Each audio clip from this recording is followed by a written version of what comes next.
ज़्यादा खुशी हो रही है कि प्रभु यीशु मसीह जब से मेरे हृदय में आए हैं, मेरे जीवन में आए हैं, मेरा जीवन बदल चुका है पूरी तरह से। और मैं उसी की गवाही देने यहाँ पर आई हूँ। जैसे बहन कह रही थी कि जब यीशु ने उसे छुआ तो उनकी ज़िंदगी पूरी बदल गई, उनकी ज़िंदगी आशीषों से भर गई।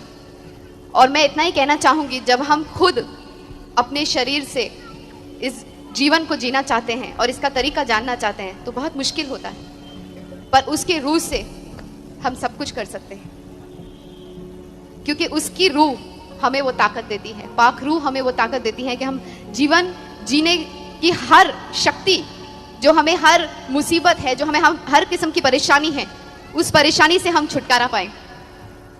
और वो छुटकारा सिर्फ यीशु मसीह के नाम में है, और मैंने उसे आजमा के देखा है। ऐसी कई बातें हैं जो मैं आपके साथ आज रात को शेयर नहीं कर सकती, क्योंकि वो उनके और मेरे बीच में है, लेकिन फिर भी आपको मैं अपनी गवाही ज़रूर दूंगी। और शायद ये रात और शायद ये वक्त कम पड़ जाए आप लोगों को बताने के लिए कि प्रभु मेरे जीवन में किस तरह से कार्य कर रहा है। और मुझे ये आश्वासन है कि आप अगर अपने हृदय में यीशु को पूरी तरह से बसा लेंगे, मैं आपसे कहती हूँ कि परमेश्वर के लिए कुछ भी असंभव नहीं है। Nothing is impossible for him. आज जब ये बच्चे गा रहे थे तो मुझे इस पे एक चीज याद आई। वचन कहता है कि प्रभु को बच्चों से बहुत प्यार है, और हम सब में एक बच्चा है, और जब तक वो बच्चा जिंदा है वही उस राज्य के अंदर प्रवेश कर सकता है। जब वो बचपना प्रभु को पसंद नहीं है, लेकिन वो बच्चा जो हम में है, जो मासूमियत की एक निशानी होती है, वो मासूमियत जब तक हम में झलकती है तब तक हम सुकून से रहते हैं, शांति से रहते हैं, और हम में कोई छल कपट नहीं होता। मैं जब तक अंधेरे में थी तब तक मुझे उजाले का पता ही नहीं था, लेकिन जब मैं उजाले में आई तब मुझे समझ में आया कि मैं अंधेरे में थी। इसीलिए जब प्रभु यीशु मसीह आपको छूता है, आपके जीवन में आता है, तो आपको एहसास होता है कि बाहर के जीवन में कितना अंधेरा है, और वो अंधेरा सिर्फ वो एक ही उजाले में बदल सकता है, क्योंकि वही है सच्चाई, वही है मार्ग, और वही है जीवन। और जीवन में आनंदित होना बहुत ज़्यादा ज़रूरी है हर परिस्थिति में। मैं जानती हूँ आज आप लोगों को मैं यहाँ पर नव वर्ष के लिए और क्रिसमस के लिए शुभकामनाएं देने आ रही हूँ, लेकिन यहाँ पर आज मैं सबको शुभकामनाएं देते हुए भी मेरे मन में एक शोक है उन लोगों का जिन्होंने हमारे लिए अपनी जानें दी हैं, उन सिपाहियों ने जिन्होंने आतंकवादियों से लड़के हमें सुरक्षित रखा है। लेकिन फिर भी बाहर की दुनिया बाहरी चीज़ों से बहुत हिली हुई है, लेकिन यीशु के कलीसिया में कुछ भी नहीं हिलता, क्योंकि उसकी जो नींव है वो परमेश्वर के वचन पे है। इसीलिए मैं आपको बताना चाहती थी कि मेरी जो गवाही है वो जोना की तरह है। बाइबल में एक व्यक्ति है जोना, जिसको प्रभु ने कहा था कि तुम निनवे जाओ और तुम मेरा ये पैगाम निनवे के लोगों तक पहुंचाओ। तो प्रभु उसी तरह से मेरे जीवन में मुझे बहुत कुछ बोलते रहते थे कि तुम ऐसा करो, और मुझे प्रभु की वचन भी सुनाई देते थे, उनकी बात सुनाई देती थी, लेकिन मैं हमेशा अपने मन की करती थी। हाँ ठीक है, क्योंकि हम अक्सर अपने दिमाग से काम करते हैं। हमें ऐसा लगता है कि हम बहुत ज्ञानी हैं, हम बहुत समझदार हैं, हमें सब पता है, क्योंकि हमने दुनिया देखी है। लेकिन हमें ये नहीं मालूम कि वो हम सबका बाप है। वो हमको जन्म लेने से पहले भी, हम जब माँ के पेट में भी नहीं थे तब से हमको जानता है, हमारे विचार जानता है। वो हमारे विचार हमारे सोचने पर ही नहीं जानता, वो हमारे विचार बहुत दूर से जानता है।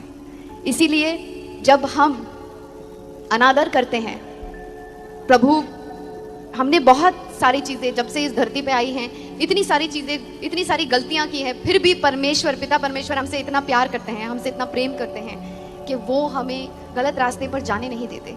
और अगर हम चले भी जाते हैं तो वो हमें मौत के मुंह में से भी खींच के लेकर आते हैं। जिस तरह एक माँ अपने बच्चे को, जब बच्चा गलती करता है, बच्चा कहीं चले जाता है, तो माँ उसे पीटती है, उसे प्यार करती है, उसे वापस लेकर आती है। गलत रास्ते पर जाता है तो उसी तरह परमेश्वर कई बार हमें थोड़ी सी तकलीफें देता है ताकि हम वापस उस रास्ते पर, सही रास्ते पर आ जाएं।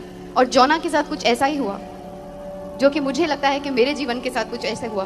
वो निनवे जाने के बजाय अपने ही रास्ते पर कोई और जगह जाना चाहता था और उसने जहाज लेके वहां से जाना शुरू किया अपने रास्ते पर। जब हम दुनिया में होते हैं, दुनियादारी के काम में होते हैं, तो ऐसी कई चीजें आती हैं हमारे सामने जो हमें लगता है नहीं, ये चीज से हमें ज्यादा फायदा होगा। फायदा या नुकसान, हम फायदे या नुकसान के तरीके से उसे देखते हैं। हम ये नहीं सोचते कि फायदा और नुकसान पाने के लिए हमें क्या करना पड़ेगा। हमें किसी को दुख पहुंचाना पड़ेगा, हमें किसी को ठेस देना पड़ेगा।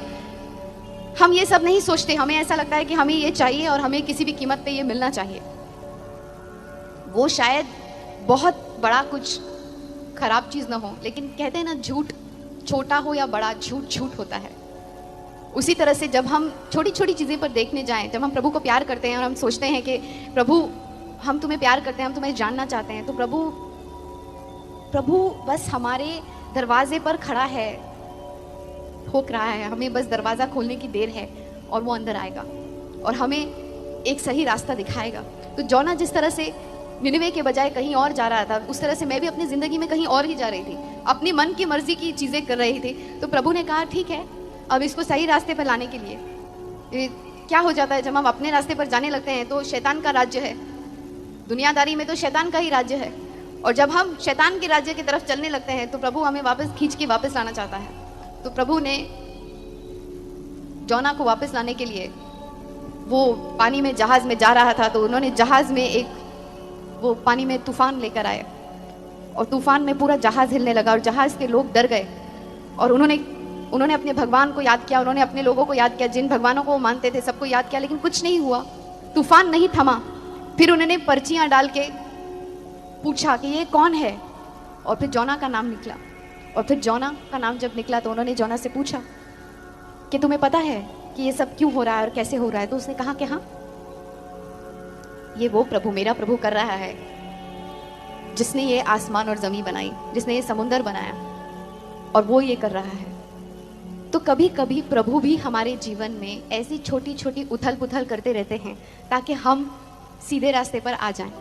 बट ज्यादातर जो हम हमेशा ही प्रभु को हर चीज के लिए दोष देते हैं वो सही नहीं है, क्योंकि बहुत सारी चीजें, और मैं कहती हूँ कि 90 से भी ज्यादा प्रतिशत चीजें जो हमारी जिंदगी में गलत हो रही होती हैं, ज्यादातर वो सब शैतान कर रहा होता है। लेकिन प्रभु सिर्फ हमें सुधारता है। प्रभु चाहते हैं, प्रभु को क्रोध भी बहुत है, लेकिन प्रभु में बहुत करुणा है।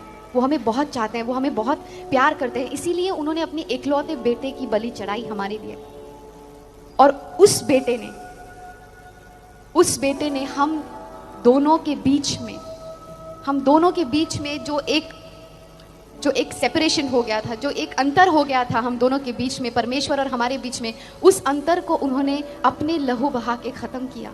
और जब प्रभु ने मुझे छुआ, जिस तरह से जोना वो बोट में जा रहा था, वो शिप में जा रहा था, वो जहाज में जा रहा था, और जब